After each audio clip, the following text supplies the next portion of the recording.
Charles Darwin was born on February 12th, 1809.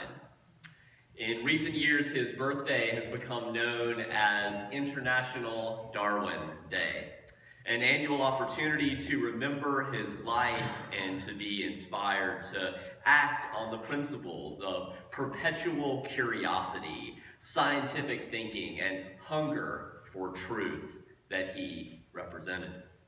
But even more than 150 years after the publication of Darwin's landmark book on the origin of the species, there are large parts of our human species who remain unconvinced of Darwin's genius.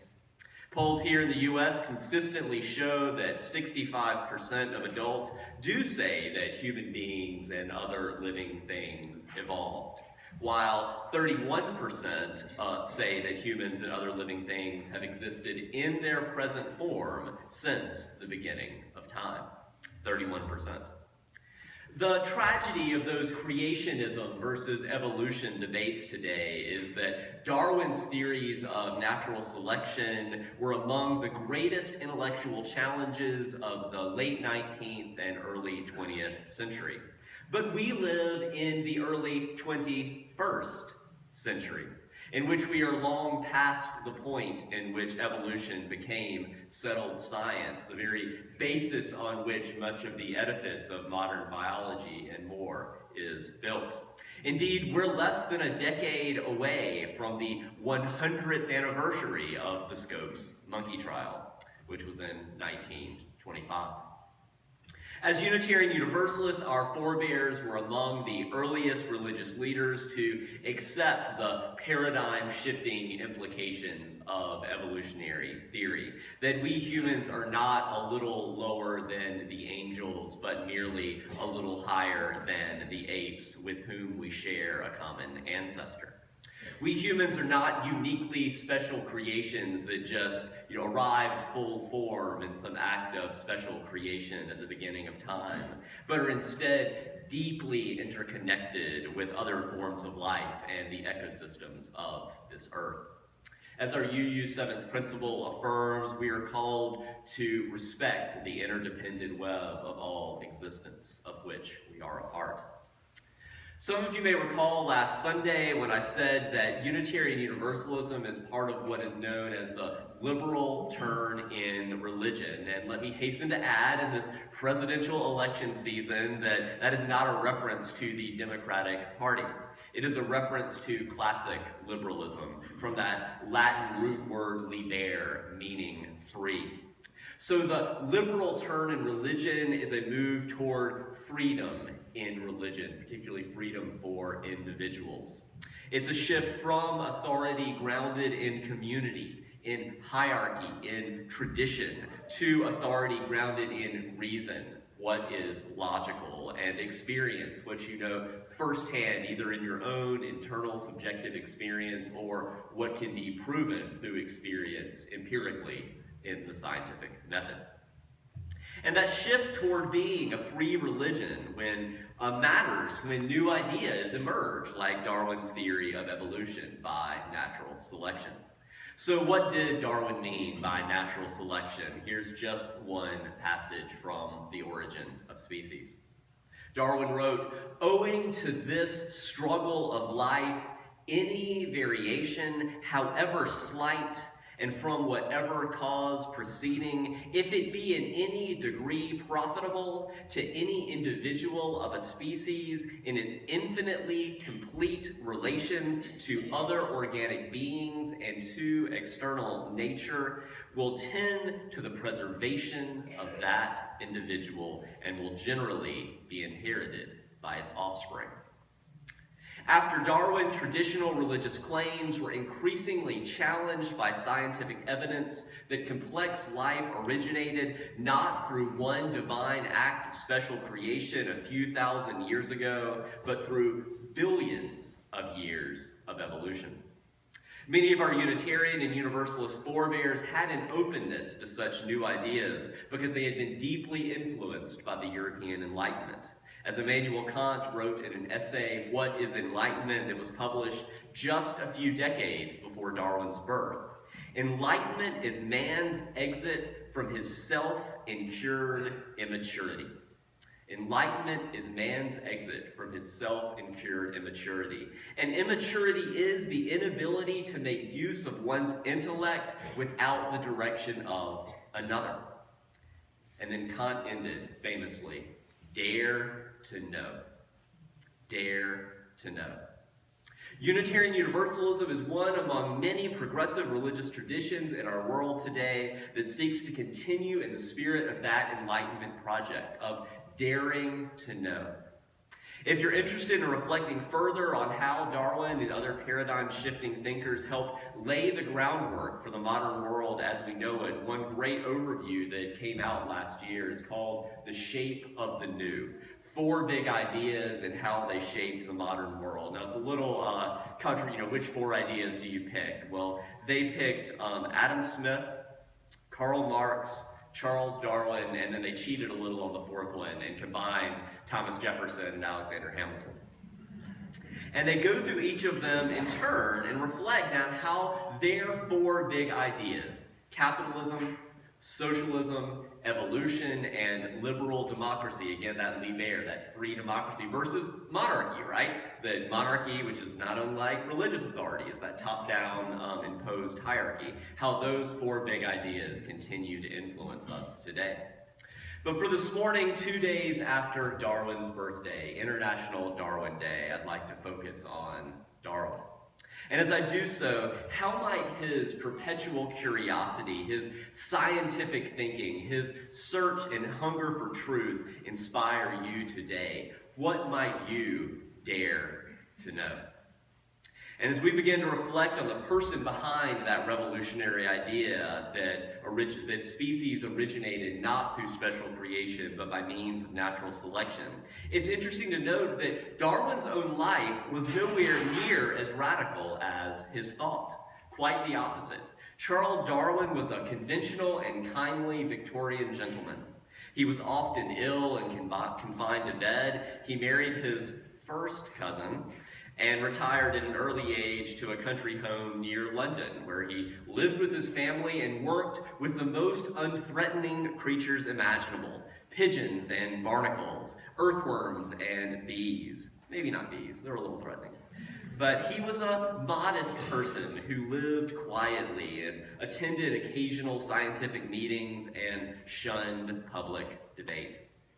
Indeed, he held back on publishing his big idea that came out in On the Origin of Species. He had that idea for 2 decades before he finally published it because of his concerns over its potential impact. He finally published it because he got word that someone else was working on a similar idea, and he's like, well, I'm not going to be scooped after sitting on this for 2 decades.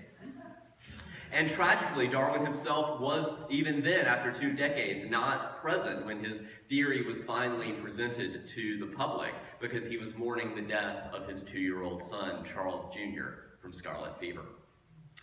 But even with the publication of On the Origin of Species in 1859, Darwin still held back at first. In that first book, he intentionally did not discuss explicitly the implications for human beings, because he knew how controversial it would be to the public. And he was right to be concerned. As we noted earlier, even until today, a fully 1/3 of the U.S. public denies the scientific evidence for evolution and instead contends that human beings and other living things have existed in their present form since the beginning of time. Nevertheless, a little more than a decade after his first, more circumspect first book, Darwin did make explicit that humans were included in his theory of evolution in his 1871 book, The Descent of Man from that Common Ancestor, and in his 1872 book, The Expression of Emotions in Man and Animals. To briefly consider the context in which Darwin was writing, it's fascinating to note that in 1859, Darwin's main competition, and this is actually what his publisher said as well, his main competition for readership for On the Origin of Species was a little book published the same year by this obscure figure, Charles Dickens, A Tale of Two Cities. So that was his, which one are you going to read, I also bring up Dickens because so many of Dickens's novels reflect themes in the Industrial Revolution, and those cultural changes related to the Industrial Revolution were happening all around Darwin. Keep in mind that when Darwin was born, most people still lived in towns and hamlets. They worked in fields, they cooked over open fireplaces, and most people did not travel. Just half a century later, by 1859, when Origin appeared, British cities were teeming. Mills were working day and night. Coal ovens were common. Trips through the countryside and comfortable trains were common fare for those with means. Thousands of miles of railroads had been laid down and now crossed the country, knitting it together as never before, circulating its goods, its influences, and its citizens. So while Darwin's ideas did change the world in many ways and helped push us over that threshold from the pre-modern to the modern world, there were many additional influences as well, putting us into modernity. And as I said earlier, from our 21st century perspective, Darwin's birthday, also known as International Darwin Day, is an annual invitation to remember Darwin's life as well as his example of perpetual curiosity, scientific thinking, and hunger for truth. And in reflecting on his life, it's significant that he did not begin calling himself an agnostic until well after the crushing death of his favored child, Annie, in 1851. He stopped all church-going and religious participation after her funeral. To me, this part of Darwin's life in particular is a call to find a way of being religious, of finding meaning and of creating authentic community in a way that honors both what we know to be true in our firsthand experience as well as what we know through reason. In contrast to the invitation of Darwin Day, for myself, growing up in a theologically conservative religious environment, I was not taught what you might call intellectual bravery. And there were times when I felt, as Darwin did, that I could either be true to my reason and to my experience, or I could be true to religious authorities and the religious traditions that I was being taught. But I didn't have any good examples of how to have both. How to have science and spirituality, how to have both reason and religion, how to hold at the same time head and heart. There were many kind and compassionate people in the church of my childhood who taught me valuable lessons about how to be a good human being, and there was a sense in which I felt like I had to check my brain at the door of the church. The implicit message I received was that it was okay to ask questions, but not too many questions, and that regardless of what questions you were that you asked, you were expected to arrive, and it shouldn't take you too long to get there at the predetermined right answers. I remember going to conferences in which, with my youth group, in which t-shirts were sold that said things like, "I believe in the Big Bang, God spoke, and bang, it was." There was a lot of fear and anxiety about students going to public schools and learning in those public school science classrooms about Darwin's theory of evolution and natural selection and common descent, and then beginning to question the traditional beliefs that they had been taught. And here's the rub. They were right to worry. It's not paranoid if they really are after you. But here's the other side of that dynamic. Darwin wasn't actually targeting traditional religion. His goal was simply to better and more accurately and more fully come to understand this incredible world in which we find ourselves. He was practicing what we UUs call our fourth principle, the free and responsible search for truth and meaning. And that's one of the many reasons why I am committed to this religious movement called Unitarian Universalism. We don't have all the answers, but we're committed to being a beloved community for one another as we together and individually live the questions.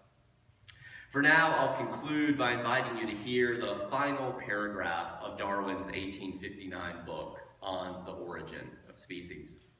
Whereas many scientific texts are often not particularly well written. I don't think that's a controversial claim that most scientific texts aren't that well written. They're not known for their beauty of their prose, maybe their intellectual rigor, right? And they often become obsolete fairly quickly. That can't necessarily be said of Darwin's book, that it is actually quite beautifully well written in parts. And because he was a naturalist observing the world, many of his earthworms and bees, many of those insights continue to be quite accurate even to today. So I invite you to hear these words from the conclusion to Darwin's landmark book. He wrote, "Thus, from the war of nature, from famine and death, the most exalted object which we are capable of conceiving, namely the production of higher animals, directly follows. There is a grandeur," he wrote. "There is a grandeur in this view of life." I think that's an amazing part of his final paragraph, to say, I've written all this, I know how controversial it is, but he's inviting people to see at the end, there's actually a grandeur in this view of life, with its several powers having been originally breathed into a few forms or into one, and that whilst this planet has gone cycling on according to the fixed law of gravity, from so simple a beginning, endless forms, most beautiful and most wonderful, have been and are being evolved. I'll read that last part once more. Whilst this planet has gone cycling on according to the fixed law of gravity, from so simple a beginning, endless forms, most beautiful and most wonderful, have been and are being evolved. That's what he meant by there is grandeur in this view of life. In my childhood, Darwin was often depicted as a boogeyman. But I invite you either now or in the future, if you haven't already, to consider spending some time in encountering Darwin's ideas firsthand for yourself. Perhaps at first through a secondary source like that Darwin chapter in The Shape of the New, and maybe then eventually going on to some of his primary sources on the origin of species, or The Voyage of the Beagle is also widely praised for being worth revisiting. For now, as we continue to navigate our way through the promises and the perils of embracing the best of both spirituality and science, of reason and religion in the 21st century, I invite you to rise as we sing together a hymn written out of that very struggle, hymn 343, A Fire, Mist, and a Planet. Please rise in body or spirit.